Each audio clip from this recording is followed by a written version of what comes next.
Bon, Yves Simon, qu'on salue s'il nous écoute. Alors, Alexandre Chauveau est avec nous, on décrypte. Et c'est passionnant d'être avec Alexandre parce qu'il connaît évidemment les coulisses de la vie politique française.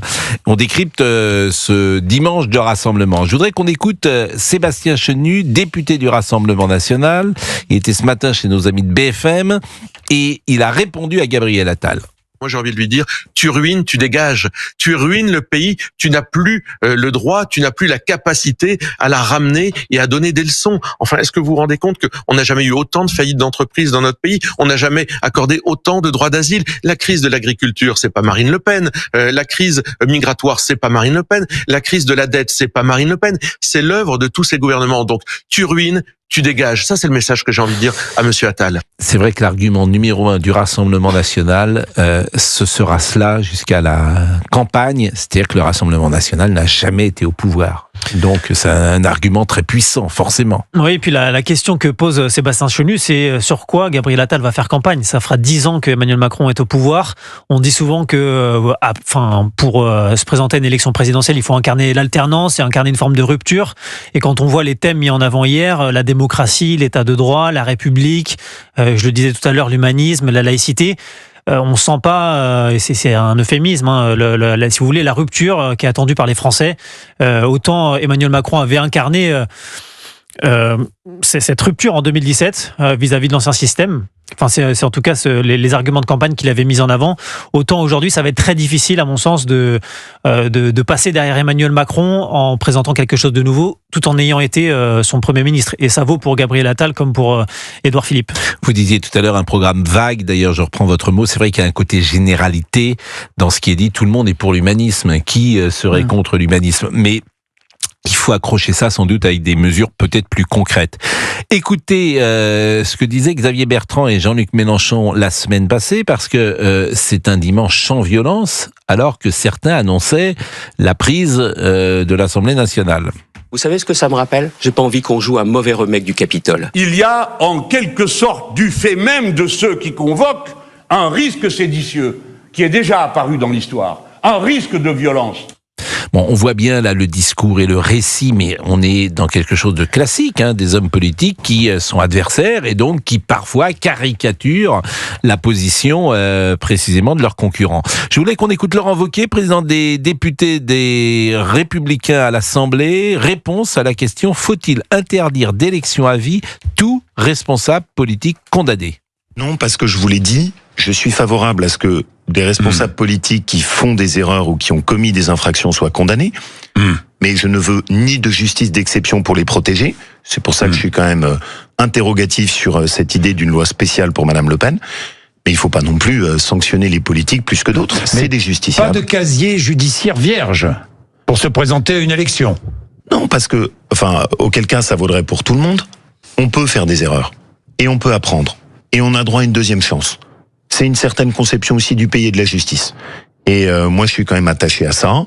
Voilà, des politiques peuvent faire des erreurs, ils payent. Et ensuite, ils ont droit à une deuxième chance. Et ça vaut pour tous les Français qui nous écoutent. La vertu me donne le frisson, la corruption me donne le dégoût. Mais c'est vrai que je me méfie toujours de la transparence à tout prix. J'aime bien l'idée que ce soit les électeurs qui, à la fin, décident. Et je ne suis pas sûr que cette inéligibilité soit une bonne chose pour la démocratie. Mais il y a discussion là-dessus. Qu'ils soient sanctionnés, oui. Qu'ils soient punis, oui. Mais les électeurs, s'ils ont envie de voter pour qui leur chante ou qui les chante, pourquoi pas? C'est la démocratie, c'est le principe de la démocratie. Ce qu'on peut dire aussi, ce qui est assez savoureux en coulisses, c'est que il y a beaucoup de personnalités qui se scandalisent officiellement et je les pense sincères sur la décision qu'ont pris les juges contre Marine Le Pen, mais qui vous disent aussi ça reste une très bonne nouvelle pour nous, en général la droite, parce que les plaques tectoniques peuvent bouger et que en cas d'empêchement de Marine Le Pen, ils imaginent qu'il puisse y avoir un report de voix. Donc quand j'entends, Laurent Wauquiez, je doute pas de sa sincérité, mais c'est vrai que il peut faire partie de ces personnalités qui se disent l'empêchement de Marine Le Pen politiquement, si on prend d'un point de vue strictement politique, ça peut être une bonne nouvelle pour les LR par exemple. Mais évidemment, et on peut douter forcément de la sincérité de tous les hommes politiques qui sont dans un rapport de séduction et qui parfois veulent nous faire avaler des couleuvres. Ça peut exister. Alors, dernier passage, peut-être avant d'être avec un auditeur, en l'occurrence Pierre. c'est Pierre, c'est Jérôme Cahuzac, ancien ministre du Budget, était samedi sur LCI, et il a évoqué l'exemplarité. Quant à l'exemplarité, comment dirais-je, elle n'est pas réservée aux seuls responsables politiques. Il n'y a pas qu'eux qui ont l'obligation d'être honnêtes. Il me semble que c'est une obligation que l'on partage, De tous les Français. que tous les Français devraient avoir en commun. Alors il y a deux manières d'écouter évidemment Jérôme Cahuzac, soit de se souvenir qu'il est ancien ministre délégué au budget, qu'il a été condamné en 2018 à 2 ans d'emprisonnement ferme, à 300 000 € d'amende et 5 ans d'inéligibilité pour blanchiment d'argent et fraude fiscale, soit justement qu'il est dans le cas que décrit Monsieur Wauquiez, c'est-à-dire qu'une fois que la peine est purgée, il peut revenir. D'ailleurs c'est ce qu'il a tenté cet été, au printemps. Dans sa circonscription et du ça Lot. ça n'a pas marché. Non. Donc c'est cela, moi je préfère que ce soit l'électeur qui décide en fin de compte. Nous sommes avec Pierre qui habite les Hauts-de-Seine et qui voulait peut-être interroger Alexandre Chauveau. Bonjour Pierre. Bonjour à tous. Comment allez-vous ? Impeccable. Bon, qu'est-ce que vous inspire ce week-end ? Alors, je vais être honnête avec vous. Alors moi perso, je m'en J'espère. fous.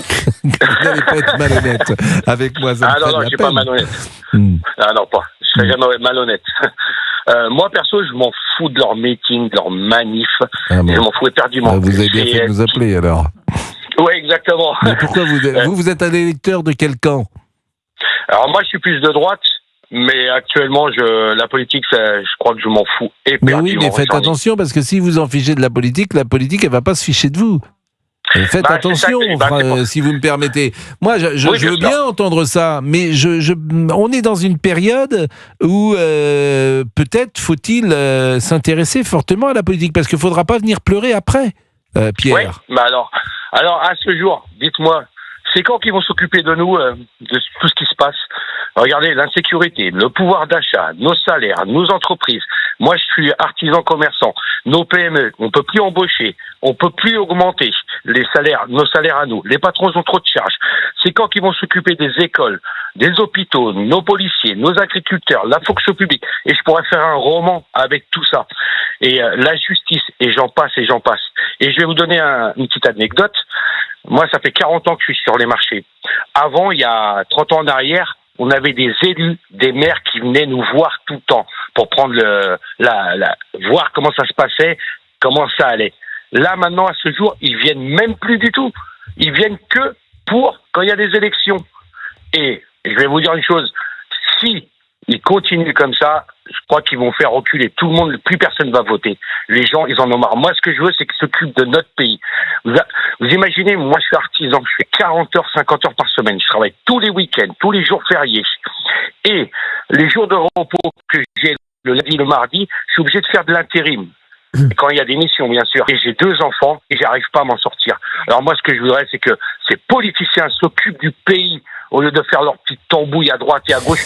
Mais pourquoi vous n'arrivez pas à vous en sortir ? C'est ça que je comprends pas. Pourquoi si vous travaillez...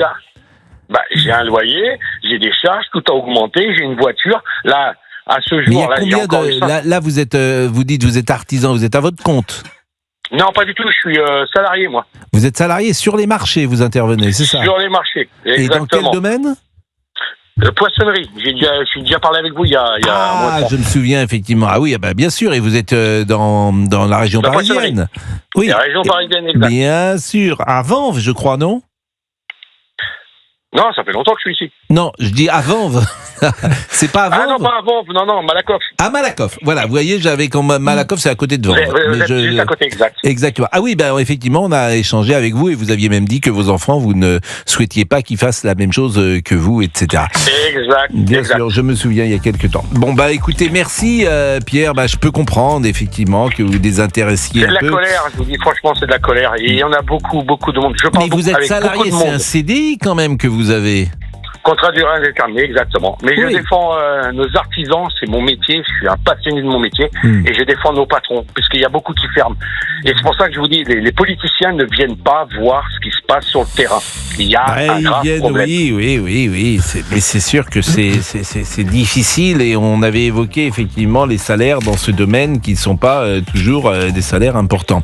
Je vous remercie Exact. Pierre, je vais remercier Et moi, merci Alexandre Chauveau qui est venu Merci à vous. et qui a été remarquable, qui nous permet de mieux comprendre la politique et vous renvoyer à votre service politique avec Louis Dragnel notamment. Jacques Serret, Arthur Delaborde, Maya-Hélène Trémollet, Alexis de la Fontaine. Vous allez avoir du boulot pendant 1 an et demi, pendant 2 ans là jusqu'en 2027. Bah oui, on est là pour poursuivre. Donc ne déposez pas de vacances. Alors vous savez que ne déposez pas de vacances en avril 2027. Vous savez que le deuxième tour de l'élection présidentielle aura lieu le 18 avril 2027. Comment vous savez? Mais parce que je sais tout.